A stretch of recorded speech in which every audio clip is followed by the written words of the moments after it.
You got Goofy Man Whack 100. He posted on his Instagram not too long ago about coming with a documentary about Orlando.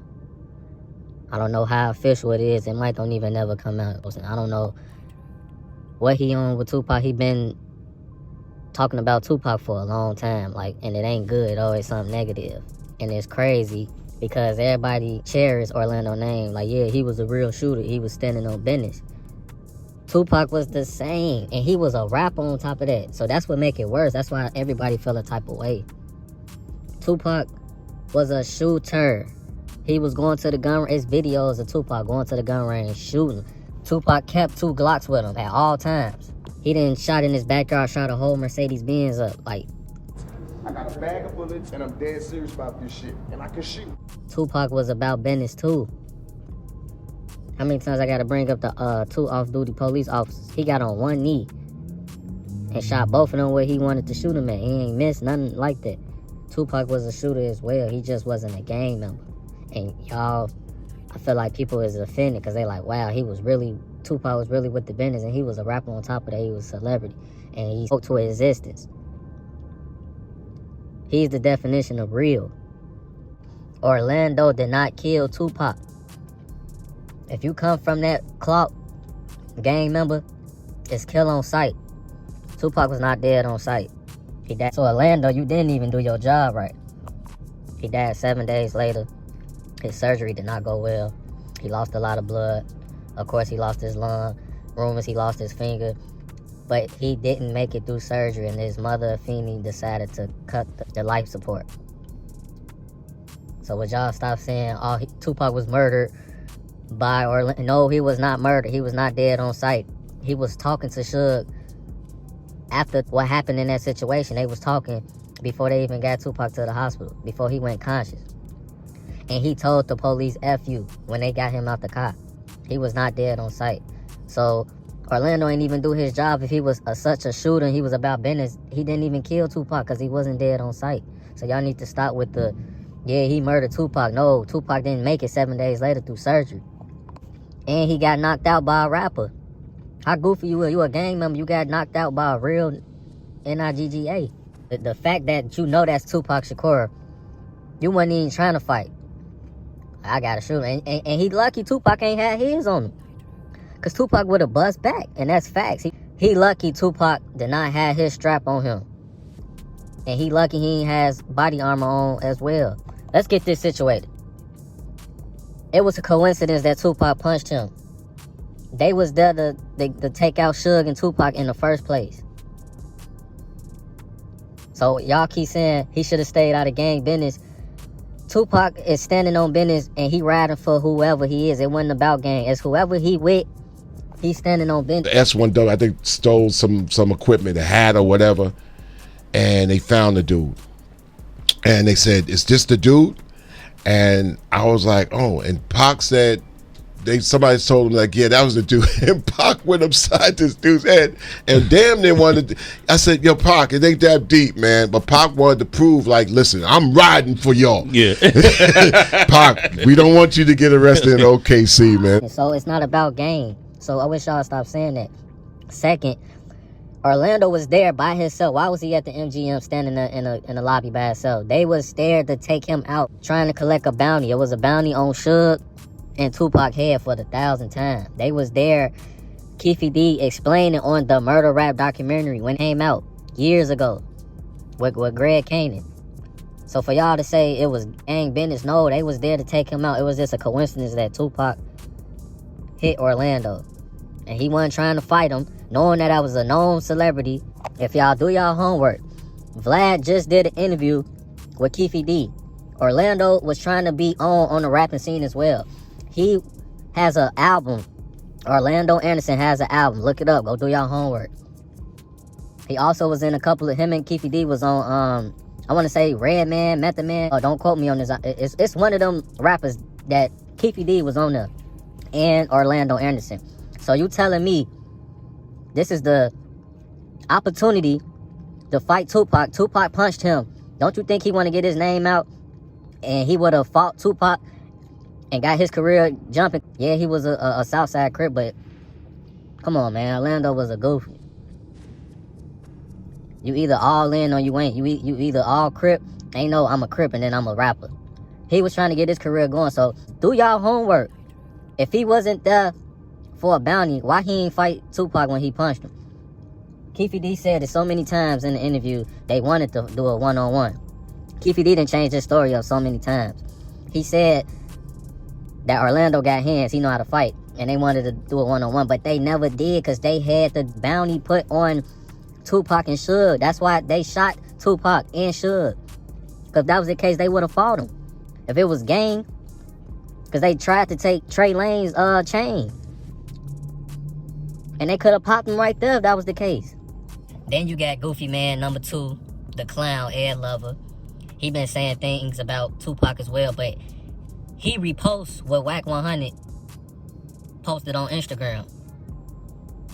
So I'm like, wow, this is crazy. That's the same guy that was covering Tupac's mouth when he was explaining what happened with the Hughes brothers. That's the same dude that said, where we from, that's called snitching, when Tupac was talking about what happened with the rape allegations, and he didn't say no names. He been saying little slick things behind Tupac back as well. I think why Ed Lover felt the type of way, he said this out of his mouth. When they homie Stretch passed away, Tupac didn't go to the funeral. And the reason why Tupac didn't come to the funeral, they was not on good terms. After that Quad Studios, Stretch was talking about Tupac, saying that he shot himself, he was dissing him, he was hanging with Big and them when they was dissing Tupac. He tried to backdoor Tupac with Desiree Smith, where she explains it in a lot of interviews. Why would Tupac go to his funeral? That's an all-time being fake and phony. If I wasn't cool with you when you was alive, I'm not finna be cool with you when you dead. And I feel the same way. If I'm not talking, and it could be a 10-year homie, it could be a family member. If we wasn't on good terms when you alive, then it's gonna be like that when you dead. I'm not finna show up to your funeral because you passed away and show fake love. Vice versa. That's why I don't want a funeral, because I don't want no fake people at my funeral. And that's the same reason I think Tupac wanted to get cremated. I don't think he wanted the funeral because he didn't want fake people coming to look down on him, praising and being fake. And I feel the same way. And Ed Lover felt a type of way that Tupac didn't show up, and he told Tupac before he passed away, why didn't he show up to the funeral? Like, it is what it is. And Tupac said it in the song, we would never be friends, you crossed me, it's over with. So Ed Lover can't get that out his head, so he's been sneak dissing Tupac and doing goofy stuff. He's a clown to me, and he need to be exposed. So Allen Hughes' documentary Dear Mama debuted Friday. I was telling myself I wasn't gonna watch it, but I actually did, and I'm kind of shocked it's not that bad. But you can tell he still feel the type of way with Tupac. He still tries to put this image that Tupac wasn't. And I like the fact when he tried to tell his auntie Gloria that he had so many personalities, and she replied with BS. He's a Gemini. It depends how he's feeling. He can be calm Tupac, knowledge Tupac, mad Tupac, happy Tupac. He was going through things, and that's what Allen Hughes doesn't understand. He's not that same 17-year-old. As he kept growing, he died at 25. Out of his whole life, he was going through things. He was going through the off-duty police shooting, the rape allegations, the getting shot. Wendy Williams saying he got raped in jail. People sneak dissing him on the radio. It depends how he was feeling that day. And a lot of people try to screw that up with his personalities. Oh, he was pretending to be this. He was pretending to be a gangster. He's not that. He was a ballet dancer. Trying to mess his name up. The recent Breakfast Club interview, he said when they went to go see Juice, he was looking at Tupac's reaction, and at the time, Tupac only had 2 tattoos. And after the movie, he got more, and he tried to portray the character. But that is not accurate. If you look at other interviews, that role was for Money B. Money B did that role, but he didn't get it. And they would say, this character, Bishop, reminds us of Tupac. Not the other way around. Not Tupac trying to portray to be Bishop. Bishop reminded them of Tupac. And Money B says this all the time. He told Tupac to come audition for the role, and he ended up getting the part. Allen would try to put this narrator to make people think that, and that's not facts. Tupac green-lighted Menace to Society. If it wasn't for Tupac, that movie wouldn't be out. They needed a platinum artist, which Allen explains this on the recent Breakfast Club. Tyron Turner says Tupac wasn't Tupac back then. even though he liked Tupac, but he wasn't Tupac back then. He was Brenda's Got a Baby Tupac. Like, how do you sound, bro? If it wasn't for Tupac green lighting that, you wouldn't have that starring role. And you didn't have a lot of movies like that. You did 2 big movies, that and Belly. All your other movies that didn't sell, and it was low budget. So for you to be saying Tupac was messing it up, Tupac wanted to edit the script with Sharif the Muslim because it didn't make sense. A Muslim still hanging around with gang members, and why did he turn a Muslim? Which they owed that to Tupac because he green lighted the movie. Y'all be thinking Tupac is just starting and just crazy and delusional, and y'all need to know why is he acting like that. Snoop trying to rewrite history. Now I know you a grandfather, you a married man, your kids is grown. Like, I get it. Like, you're supposed to change your life for the better, but you can't rewrite history. You know, you did not tell Tupac you did not like Hit 'Em Up. You can't erase history. If you look up when Tupac was performing at the House of Blues, he performed Hit 'Em Up. You was there. You was in the background dancing to it, laughing about it. When he was talking about Biggie, you even had a diss talking about Biggie Lazy Eye. You was getting scared when stuff was getting real. If I could take it back, when y'all went to New York, Big was on the radio. Y'all got the West Coast out here and y'all ain't doing nothing, and they shot y'all trailer up. So stop it, Snoop. Like, I know you getting old, I know you smoke a lot, but come on, Snoop, you can't rewrite history. It's a lot of things you done said, saying Nas could have had Tupac, and everybody that was there saying you wasn't even there. And if you was there, you wasn't in the crowd. So it's just crazy. Joe Torre got a recent interview out with Vlad TV. Go check that out.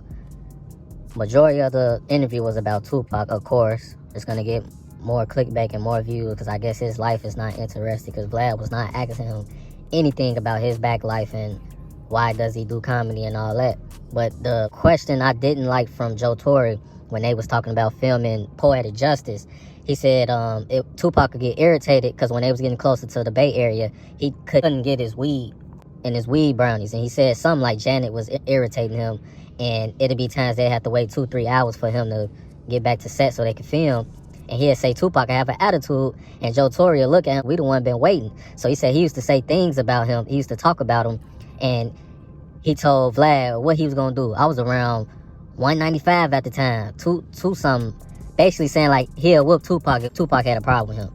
Now, number one, what was the point of him saying that? And number two, like, I doubt it. I doubt Joe Torre would have whooped Tupac, put hands on him. And he brought up the fight as well. He said, I don't know why they had us fighting in the movie. We're brothers.